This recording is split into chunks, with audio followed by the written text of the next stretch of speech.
Kaboul frappé par un double attentat suicide ce matin. Au moins 25 personnes ont été tuées, dont 6 journalistes. Il y a également une cinquantaine de blessés. C'est la 8e attaque meurtrière depuis le début de l'année dans la capitale afghane. Alexia Prunier. L'épaisse fumée recouvre une grande partie de ce quartier de Kaboul. Il est près de 8 heures, un kamikaze à moto vient de se faire exploser devant un cours d'anglais dans le secteur de Shajdarak, à quelques pas du siège des renseignements afghans. Malgré le choc et la panique, les habitants commencent à évacuer les nombreuses victimes au sol. Les blessés, eux, sont emmenés vers l'hôpital le plus proche. J'étais près de la zone au moment de l'explosion et j'ai été blessé. Pendant une demi-heure, de nombreux journalistes accourent sur place. Muni d'une caméra, un second terroriste parvient à se faufiler parmi les reporters et déclenche une nouvelle explosion.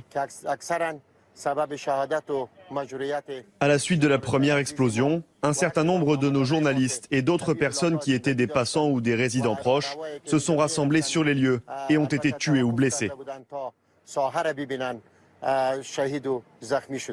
Parmi les victimes, Shamarai, le chef photographe de l'agence France Presse à Kaboul. Ce quadragénaire travaillait pour l'AFP depuis 1996. Quelques heures plus tard, le pays subit un nouvel attentat suicide près de l'aéroport de Kandahar. Cette fois-ci, c'est un convoi de soldats roumains entouré d'enfants qui a été attaqué. L'État islamique a revendiqué le double attentat suicide à Kaboul, mais à l'heure actuelle, aucune revendication n'a été faite pour celui de Kandahar.